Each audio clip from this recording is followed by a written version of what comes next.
میرے ایک دوست بہت بڑے بلڈر تھے، عید سے 3 دن پہلے ان کا انتقال ہوا، عید سے 3 دن پہلے انتقال ہوا۔ یہ جو حالات آئے، 2 شخصوں کی موت نے مجھے اندر سے ہلا کے رکھ دیا۔ ایک یہ جن کا واقعہ سنانے جا رہا ہوں، اور ایک مفتی فیض الوحید صاحب جو جموں کے اندر ہوا کرتے تھے، بہت بڑے متقی تھے۔ انتقال سے 6 دن پہلے، مرض وفات تو اعتکاف کی حالت میں شروع ہو گیا تھا، لیکن انتقال عید کے 3-4 دن کے بعد ہوا۔ وصیت نامہ لکھا 6 دن پہلے، اور لکھا الحمدللہ میرے ذمے کسی کا قرض نہیں ہے، الحمدللہ میری کوئی عبادت میرے ذمے باقی نہیں ہے، میں سب کچھ ادا کر چکا ہوں جی، اور یہ جو میرا گھر ہے وہ اسی طرح سے تقسیم کرنا ہے، نرینہ اولاد تھی نہیں، بیوی اور بچیاں تھیں، ان کو اس طرح سے تقسیم کرنا ہے۔ اور پھر آگے ایک عجیب جملہ لکھا جو اہل علم حضرات کے لیے بہت ہی نفع بخش ہے۔ لکھا کہ میری تقاریر اور تحاریر اس کو حرف آخر نہ سمجھا جائے، میری تقریروں کو اور تحریروں کو حرف آخر نہ سمجھا جائے، میں ناقص العلم والعمل انسان ہوں، ناقص العلم والعمل انسان ہوں، لہٰذا زمانے کے موجودہ دور کے جو علماء صلاح ہیں، جو اس کے اندر تسامح دیکھے، جو غلطیاں دیکھیں، وہ اس کی اصلاح کریں اور ان کی اصلاح کو قبول کیا جائے، میری بات کو حرف آخر نہ سمجھا جائے۔ یہ دل گردے کی بات ہے، یہ کتنی بڑی بات ہے۔ تو ایک تو ان کی موت نے ہلا کر رکھ دیا، اور ایک یہ رشید خان، اللہ پاک نے عجیب صلاحیت عطا فرمائی تھی۔ میرے یہاں ایک مرتبہ اپنے بیٹے کو لے کر آئے جو ڈاکٹر تھے، ڈینٹسٹ ڈاکٹر بنے، نعیم خان ان کا نام۔ جمعہ کی مجلس میں آئے، حضرت یہ میرا بیٹا ہے ڈاکٹر نعیم خان، ڈینٹسٹ ڈاکٹر بنا ہے، آپ دعا فرما دیجیے، اللہ پاک آپ کی آنکھوں کی ٹھنڈک بنائے اور دست شفا اس کو عطا فرمائے۔ وہ اپنے گھر، میں اپنے گھر۔ 3-4 دن کے بعد پھر وہ کسی کام سے آئے، 4 دن کے بعد کچھ باتیں ہوئی، جب چلنے لگے تو رخصت کرنے کے لیے دروازے تک پہنچا، کہا حضرت وہ جو بیٹا تھا نا نعیم خان، میں کہا ڈاکٹر نعیم خان، حضرت پرسوں اس کا نکاح ہو گیا اور کل میں نے اس کا ولیمہ بھی کر دیا۔ میں نے کہا بہت خوب، لیکن اس دن تو آپ نے ڈاکٹری کی دعا کروائی تھی، ڈاکٹر بننے کی، یہ تو نہیں بتایا تھا کہ اس کا نکاح بھی ہونے والا ہے، اس کے لیے بھی ہم دعا کرتے۔ حضرت اس وقت طے نہیں تھا، مگر ٹھہرو، آؤ واپس صوفے پہ لے کے بیٹھو، بتاؤ مجھے۔ میں نے یہ سوچا بڑے امیر ہیں، بڑے مالدار آدمی ہیں، چٹ منگنی پٹ بیا، پیسوں کی بنیاد پر سارے انتظام، کیٹرنگ والے بھی آگے ہوں گے اور گیدرنگ والے بھی آگے، سب کی سب ہو گیا ہوگا۔ کہ حضرت ہوا یہ کہ میں آپ کے پاس سے گیا، دوسرے دن میں اپنی سالی کے گھر گیا، اپنے ساڑو کے یہاں۔ تو جیسے میں گیا وہ تھے نہیں گھر میں، پردہ پڑا ہوا تھا، پردے کے پیچھے سے میری سالی نے مجھ سے کہا بھائی جان جس وقت آپ کے یہاں نعیم پیدا ہوا تھا میرے یہاں بیٹی پیدا ہوئی تھی، ہم دونوں بہنوں نے آپس میں یہ طے کر لیا تھا کہ ہم آپس میں مل لیں گے، یعنی جب بچے بڑے ہو جائیں گے تو رشتے کر دیں گے۔ تو اب آپ کا بچہ بھی فارغ ہو گیا، ڈاکٹر بن گیا، میری بچی بھی فارغ ہو گئی ہے تعلیم سے، تو اب کچھ طے کر لو۔ کہ آپ نے جو کچھ کہا میں اس سے یہ سمجھا ہوں کہ آپ اپنی بیٹی کو میری بہو بنانا چاہتی ہیں اور میرے بچے کو اپنا داماد، یہی نا؟ کہ جی ہاں۔ کہ اس میں کیا حرج ہے، ابھی منگنی کر لیتے ہیں، ابھی نکاح کر لیتے ہیں اور ابھی رخصتی کر لیتے ہیں۔ کہ بھائی جان مذاق مت کرو، کہ نہیں مذاق کرنا میرا حق نہیں ہے، شرعی پردہ بیچ میں حائل ہے، میں کیوں مذاق کروں؟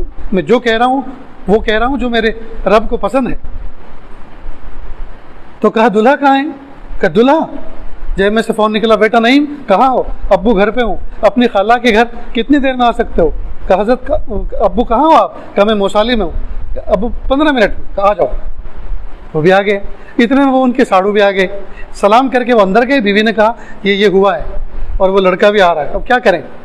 تو وہ ذرا اور پیچھے گئے کمرے میں، اور خاندان کے کسی بڑے سے جس کی وہ رائے لیا کرتے ان کو فون کیا، ایسے ایسے رشید خان میرے ساڑو آئے ہیں، اہلیہ نے ایسی بات کہی، انہوں نے ایسی بات کہی، لڑکا بھی آ رہا ہے، اب کیا کروں؟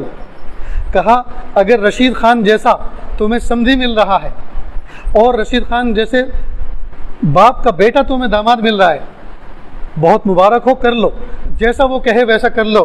وہ آدمی بزرگوں کی صحبت یافتہ ہے، وہ ہٹے گا نہیں، ڈٹا ہے، اس لیے کر لو، ہمیں کوئی اعتراض نہیں۔ خیر بیٹھ گئے، وہ لڑکا بھی آ گیا، باہر نکلے 2-4 لوگ کھڑے تھے، ارے بھائی آ جاؤ، کچھ نیک کام ہونے جا رہا، آ جاؤ۔ 10-12 لوگوں کو جمع کر لیا، امام صاحب کو بھی بلا لیا۔ بیٹے سے کہا بیٹا میری گاڑی کے ڈیش بورڈ میں کچھ پیسے رکھے ہوئے لے کر آؤ، اور امام صاحب سے کہا امام صاحب وہ سونی کو ذرا فون کرو، آج کے زمانے میں مہر فاطمی کی جو چاندی ہے اس کا کیا کیش بنتا ہے، 60-70 ہزار روپے اس زمانے میں بنتے تھے، سامنے گن کے رکھ دیے، یہ ہے مہر، امام صاحب نکاح پڑھاؤ۔ نکاح ہو گیا۔ اس کے بعد مبارکباد دی، سب گلے ملے.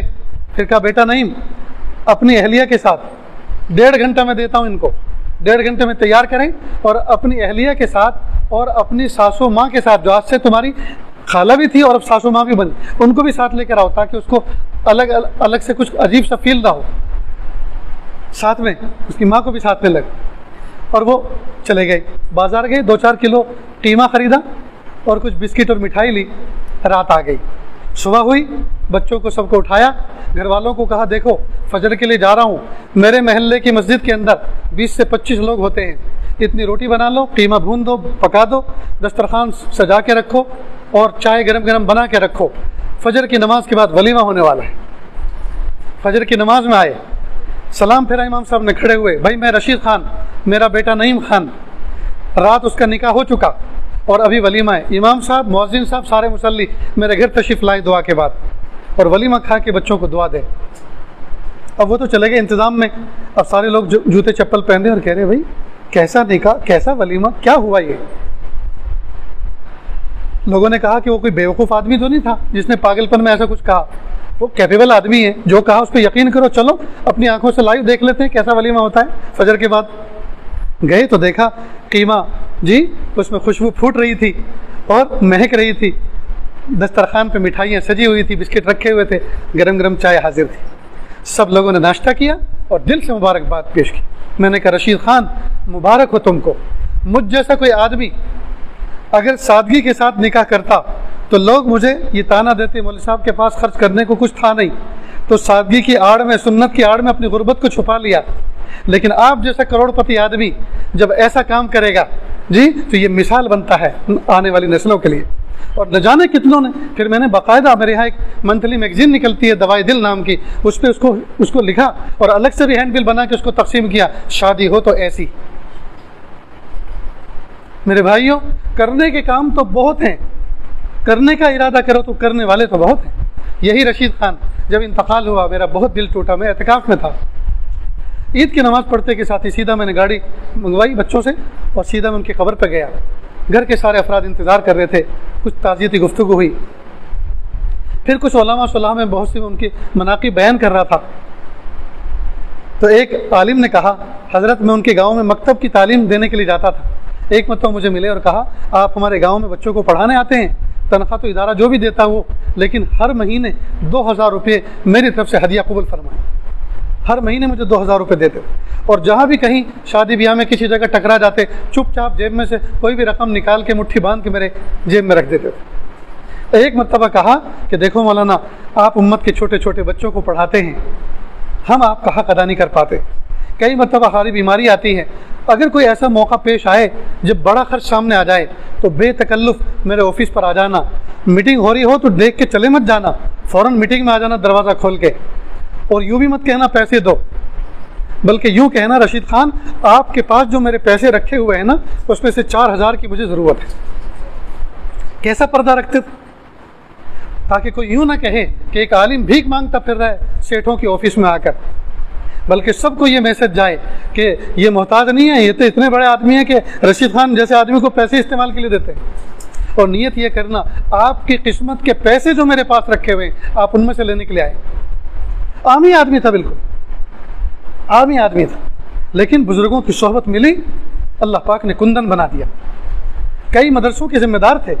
حضرت مولانا غلام وستانوی صاحب دامت برکاتہم کہ جو مدرسہ عقل کنواں میں ان کے جو اسٹاف کی مسجد ہے، اس مسجد کے سامنے بستی ہے، اس میں ایک مکتب قائم کیا جس میں حضرت مولانا غلام وستانوی صاحب دامت برکاتہم کے ادارے میں پڑھانے والے اساتذہ کے بچے ان کے مکتب میں پڑھتے. اور بچے جب فارغ ہوتے یعنی سال پورا ہوتا، امتحان دیتے، اس میں پہلا نمبر لاتے، تو پہلا نمبر لانے والے بچیوں کو سونے کے بندے، سونے کے ایرن دیتے انعام میں. اساتذہ کو عمرے کا ٹکٹ دیتے. اساتذہ کی بیویوں کو، کسی کو واشنگ مشین، کسی کو grinder machine, mixer machine, juicer جیسی ان کی ضرورت ہوتی. فرماتے کہ اساتذہ کو خوش رکھنے کے لیے ان کی بیویوں کو خوش کرنا ضروری، تبھی تو وہ ان کو یکسوئی کے ساتھ پڑھانے دیں گی، ورنہ اتنے ٹینشن دیں گی کہ وہ پڑھائیں گے بچوں کو اور دماغ ان کا گھر کے کاموں میں رہے گا. ایسی نفسیات پہ کام کرنے والے آدمی. اللہ اکبر کرنا. فل حاضری والے بچوں کو بڑا بڑا انعام دیتے تو اکثر بچے فل حاضری دیتے اور اپنی جیب خاص سے انعام دیتے. اللہ اکبر کبیر. اللہ انتقال سے 2-3 مہینے پہلے میرے پاس آئے. حضرت میری ایک بیٹی ہے, ایک حافظ قرآن بچہ ہے, وہ چاہتا ہے کہ میری بیٹی سے نکاح کرے. اس کے ماں باپ لے کر آئے. تو میں نے کہا بھائی پہلے آپ میری بیٹی کو دیکھ لو, بچے کو دکھا دو, اگر پسند ہو تو پھر آگے کی بات. کہا پسند ہے, پسند ہے. کہا اگر پسند ہے تو چلو مولانا صلاح الدین صاحب کے یہاں چلتے ہیں اور وہ بتائیں گے کہ دین کا مزاج کیا ہے نکاح کا. چنانچہ آئے تو میں نے دین کا مزاج بھی سمجھایا اور رشید خان کا مزاج بھی بتایا. کہا بھائی, کہا سن لیا, میں ایسا نکاح کرتا ہوں, ایسا کیا ہے, اس کا بھی ایسے ہی کروں گا, آپ کو منظور ہو تو بتاؤ. کہا میں منظور ہے. چنانچہ 10-12 لوگوں کو اپنے گھر میں بلایا اور میں پہنچا اور کہا کہ حضرت میں نے ان کو کہا کہ صرف 3 آدمی آنا, لڑکے کا باپ, لڑکے کا دادا اور وہ لڑکا, اور مہر فاطمی کا مجھے شوق ہے کہ ایک سنت زندہ ہو جائے, سنت پر عمل ہو جائے, اور مجھے کچھ نہیں چاہیے. اور مجھے کہہ رہے کہ پتہ ہے حضرت میں نے کب بلایا ہے؟ دوپہر کو 3 بجے بلایا ہے. نہ وہ ناشتے کا وقت ہے نہ کھانے کا وقت, نہ کھانا کھلاؤں گا نہ ناشتہ کھلاؤں گا, نکاح کرو اور جاؤ اپنے گھر. اور دوسرے دن ان کے یہاں ولیمہ ہے اور وہ مجھے ولیمے کی دعوت دے رہے ہیں. میں نے کہا اگر غربا کی تعداد امیروں سے زیادہ ہوگی تو آؤں گا, ورنہ نہیں آؤں گا. دوستی پکی, رشتہ پکا, جی ناراض مت ہونا, بس میرا یہ سلوگن ہے, یہ میرا ایک اصول ہے کہ اگر غربا کی تعداد زیادہ ہوگی آؤں گا. غریبوں کو اگر پوچھو گے تو آؤں گا. مسجد کے مؤذن کو پوچھو, گاؤں کے مسکینوں کو پوچھو, بھیک مانگنے والے فقیروں کو روکو, کھانا کھلاؤ. اگر یہ تعداد ہوگی تو میں کھانا کھاؤں گا.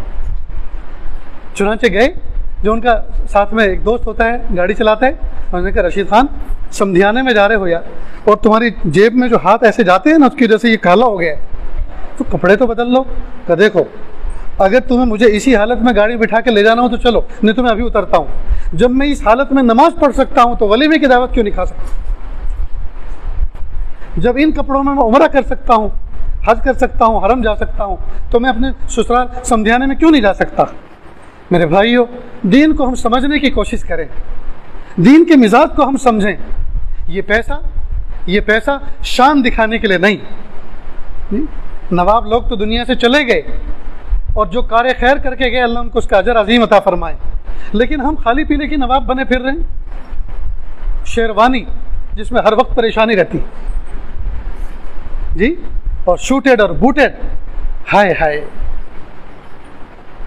ہم نے اپنی دولت کو اس مٹی کے بدن پہ خرچ کیا, کپڑوں پہ خرچ کیا, جو کپڑے دکھانے کے لیے پہنے جائیں, قیامت کے دن اللہ تعالیٰ اس کو ذلت کا لباس پہنائیں گے.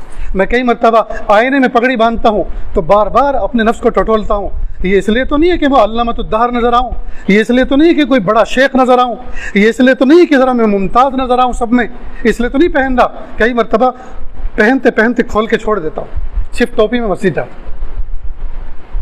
مجھے اپنے نفس کا علاج خود کرنا ہے. ہم خود اپنے اوپر نگراں ہیں, ہم خود اپنے اوپر نگراں بنے. ہم سے بہتر نگراں کون ہو سکتا ہے؟ اپنے نفس کے ڈھکوسلوں سے, چوچلوں سے بچیں.